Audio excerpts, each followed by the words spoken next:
What is up, you guys? Sorry for that delay, but welcome to the first fucking episode of the Wrestling Marks podcast.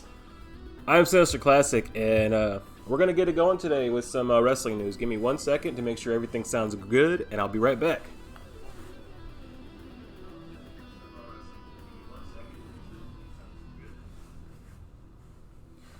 Alright, you guys, so let's address it. Motherfucking Jon Moxley right here. Why is he our background? Because for the last 3 years, this guy has fucking dominated everywhere he's gone. Alright? This guy was considered to be the third member of the Shield when he was in WWE. He was considered to be at the bottom of the totem pole. Not anymore. Alright? He's not exactly there where Roman Reigns is. But as far as in-ring, promo, and just being a total badass dude, this guy has skyrocketed the last 3 years. And for the last 3 years, he showed up at every single promotion in the world, no matter if it's Indy, in a parking lot, Japan, Mexico. This guy has been everywhere. All right, Jon Moxley has been everywhere, and he's been doing his damn thing. And at some point, it had to come to an end because he did recently drop the GCW title, I guess, to Nick Cage over at GCW, which he only dropped it because, it was time. They weren't going to, make the fucking GCW guy retire, whatever his name was, Nick Gage. Sorry, I just don't watch GCW. They're a wannabe ECW, in my opinion. That's why guys like Joey Janela no longer work for AEW because they just don't need those kind of guys. But yes, Jon Moxley, man, he has signed a new 5-year deal with AEW.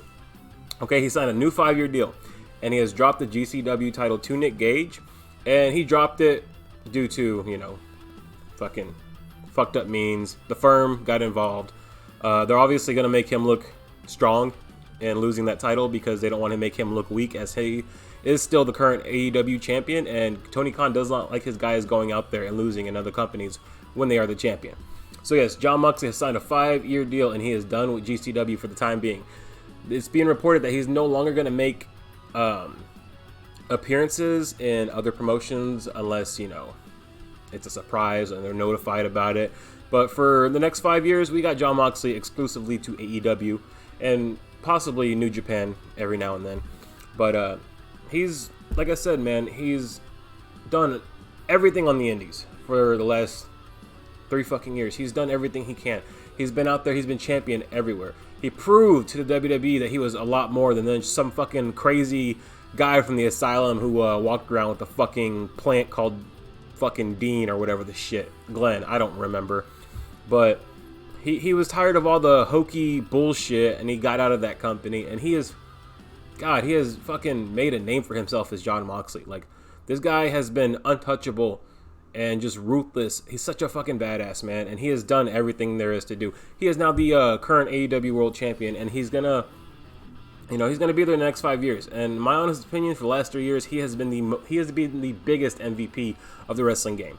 Like, this guy, he is untouchable. That's why I chose Jon Moxley today for our first episode in the background. I just thought it was cool. But moving on from Jon Moxley, we're gonna talk about a little bit of New Japan news. It's being reported that Tama Tonga, formerly of the Bullet Club, with his brother Tonga Loa. Tonga Loa has been injured. He's been injured with he tore his MCL, I guess. He's not able to really walk right now. They're getting him his rehab and his recovery, trying to get him back in there. But he had to, I guess, forfeit or disqualify himself from the G1 that they had going out there because of the tear for the MCL that he suffered. But Tama Tonga is expected to go up against Jay White soon for that World Heavyweight Championship. Jay White being his former leader of the Bullet Club. The Tongas were kicked out of the Bullet Club some time ago. I can't remember when.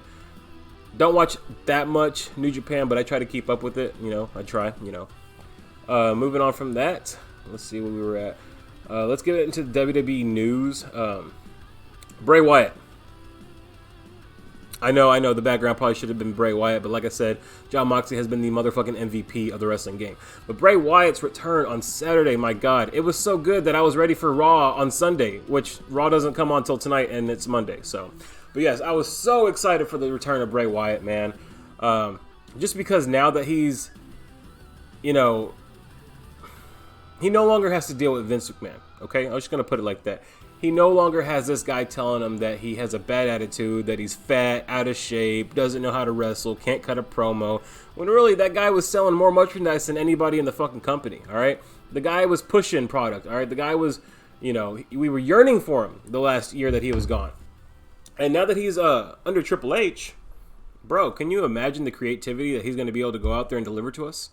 Can you imagine the minds of fucking Wyndham Rotunda and Paul Levesque? Like, they're gonna come out there and give us the best that they can give us, man, and it's gonna fucking blow people away, and I can't wait for it. That's another thing I'm thinking about doing tonight is doing my first Raw watch along. I have yet to do a Raw watch along. I usually do the AEW Dynamites on Wednesday and the pay-per-views. I do every other, well, not every other. I have been doing every pay-per-view since SummerSlam for WWE, which, like I said, since Triple H taking over, it has been phenomenal. There's been some up and downs, there's been some stuff that's just not really good, but overall, dude, Triple H is killing it right now. And with Wyndham in his pocket, with Triple H giving Wyndham some sort of creative control, them two, going back and forth of what they could do, I'm telling you, it's going to be like Bray Wyatt's going to be the modern day Undertaker, okay? Bray Wyatt, he's going to come in, he's going to do what he needs to do to tell the story that he didn't get to tell because Vince McMahon was a sorry piece of shit and didn't care about his story. All he cared about was the gimmick and putting it on Alexa Bliss to sell fucking dolls. That's all they cared about. And when Bray Wyatt was like, no, your fucking creative sucks, I want to try it this way. Oh, you're a bad fucking person with a bad attitude. You're a fat piece of shit. Get the fuck out of here. Hit the bricks. So that's basically what happened with that situation. And we all know that Bray Wyatt's a fucking great person. We all know that he is a genius. He's the mind of a genius, that guy is. And anything he brings to WWE is gold. Nothing he has done has ever failed. So I'm really excited to see if it happens tonight. Maybe it happens on Friday, but it needs to happen this week. We need to get Bray Wyatt coming back. We need a promo because, once he gets on that mic, it's going to be dark. You're going to see all those fireflies, and he's going to tell us a story. Okay? It's also being reported that his brother Bo Dallas may be a part of the Wyatt Six. Bo Dallas is set to return. He has been in talks to return. Bo Dallas was released last year, I believe it was, with budget cuts, him and Curtis Axel. But yeah, it's being reported that Bo Dallas was actually dressed up as the Fiend on Saturday night's Extreme Rules. And hey, that might just be the character he plays. I suggested this to JD from New York on his stream. I suggested, hey, maybe Wyatt comes back with multiple personalities, The way he showed up with that mask gave me the Black Phone vibes. And if he comes back with that same concept of the mask where it's different every time he comes out, that could be something. You know how Bray Wyatt is. He's gonna fuck with us. He's gonna twist our minds.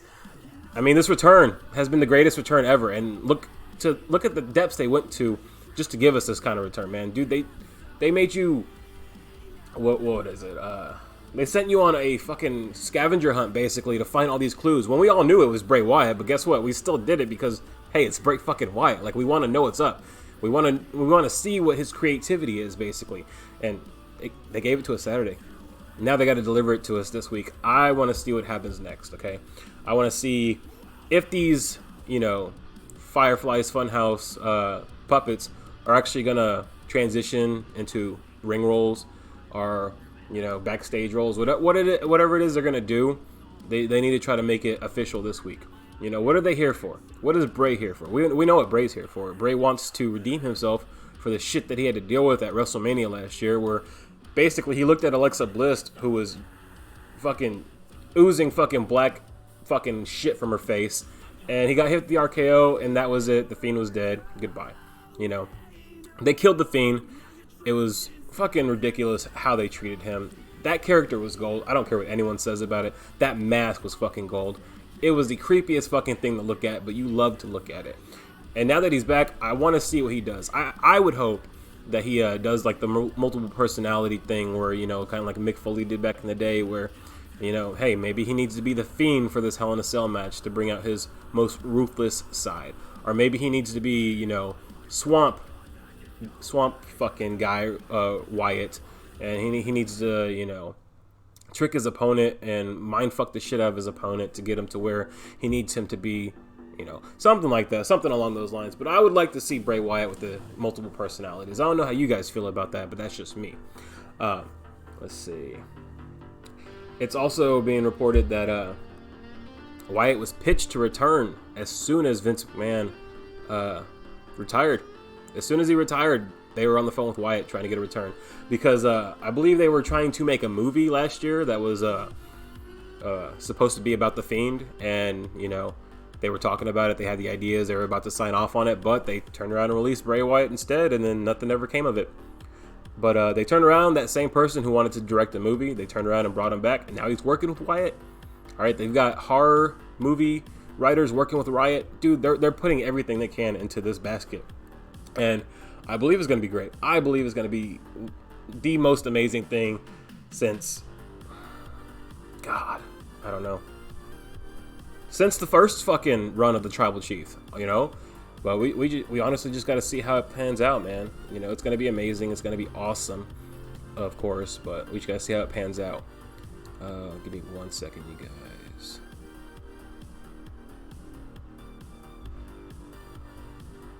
All right.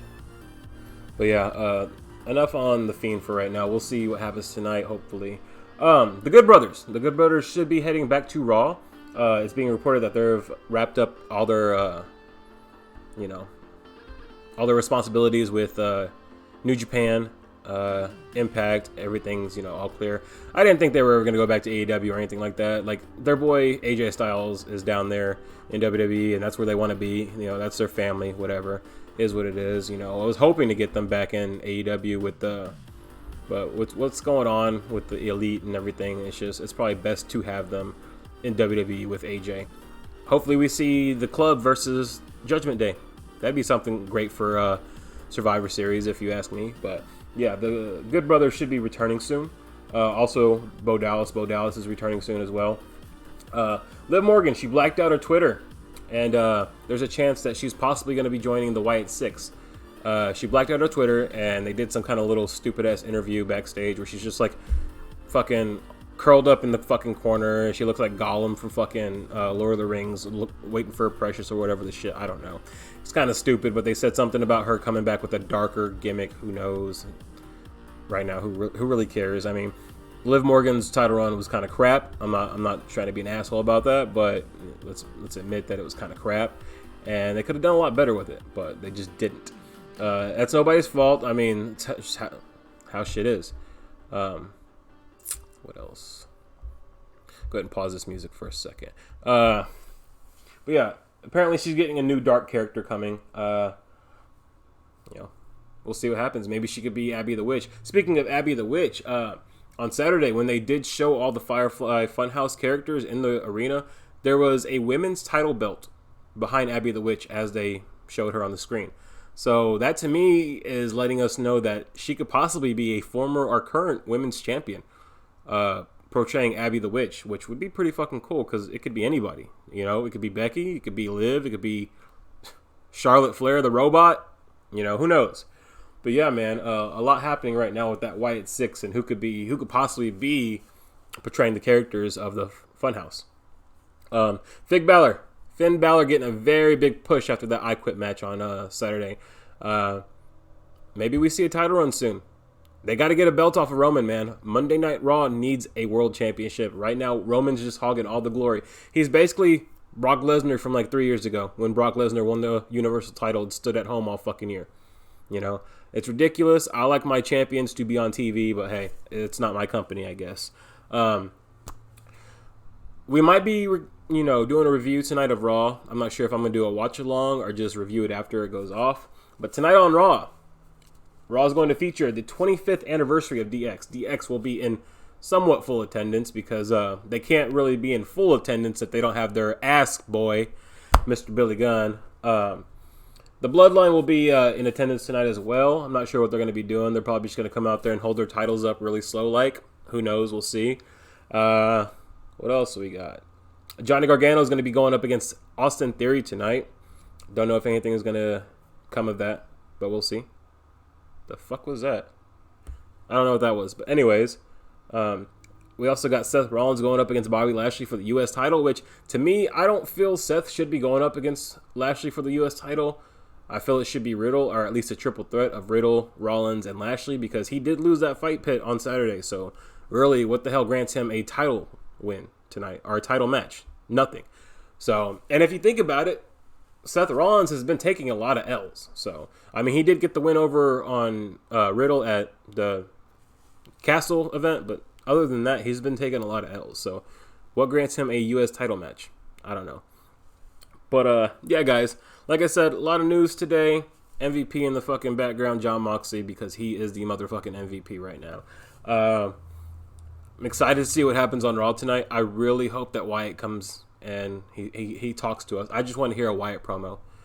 I'm telling you, if he comes back with the concept of the black phone mask and just, you know, really goes into it, this could be one of the best characters we've ever seen. And you know now with him under Triple H and not Vince McMahon, he's going to be able to flourish. He's going to be able to be creative. He's not going to be treated like shit just because he has opinions, you know? That was the whole problem with the last administration of Vince McMahon and Bruce Pritchard.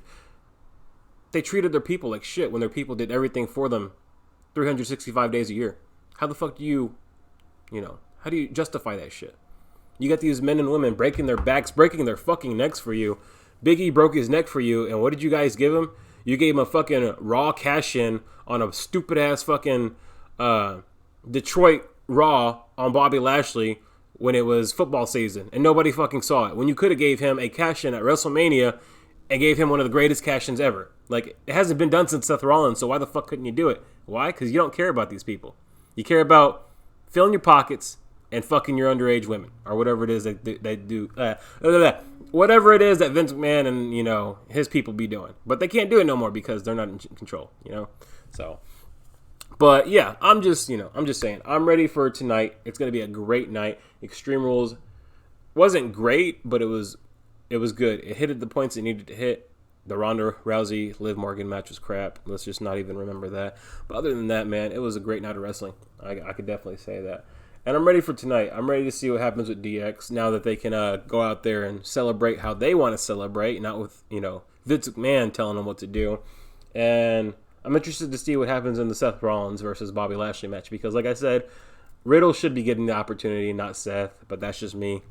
And then hopefully soon we see the Good Brothers return to Raw to team up with AJ Styles to go up against Judgment Day. I think that would be pretty cool. But yeah, guys, like I said, I'll be on tonight. I'll either be streaming a video game or I'll do a review or a watch along of Raw. It just depends on how I feel. But yeah, hopefully you guys like this. This was the first episode of the Wrestling Marks podcast. And yeah, more to come after this. Probably start doing these Mondays, Wednesdays, and Fridays before all the big wrestling events. Well, they're not big. They're just fucking weekly, whatever. But I'll probably start doing these 3 times a week or every other Sunday, just depending on what's out there, what news is out there. I'm not going to come out here and report a bunch of bullshit like a lot of people do.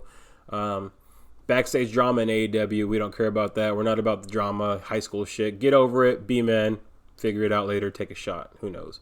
But yeah, that's going to do it for this episode. I will be back on later again, guys. Raw's tonight, and it's going to be pretty cool. I think it's going to be pretty cool. But you guys take it easy. I'll see you guys later. And scissor thy neighbor, okay? Scissor thy neighbor. I'll see you guys later. Peace.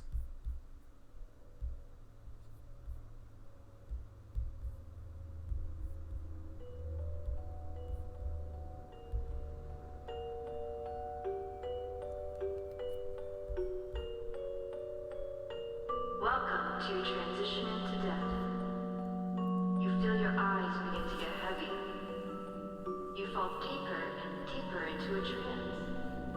Your body becomes weightless as your heart begins to slow down. Do not be afraid. You are at rest. You fall deeper and deeper. Your soul begins to separate from your body. You begin to feel the warmth of fire. This is the arrival to your final destination.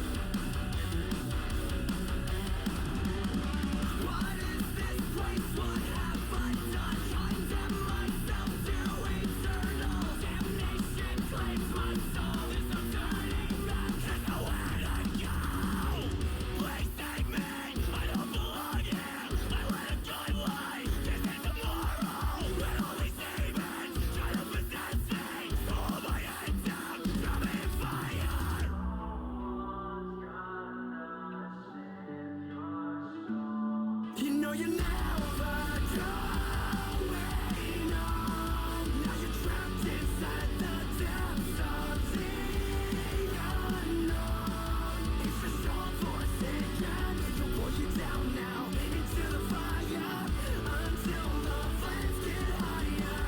Abandon all your own. Welcome to hell.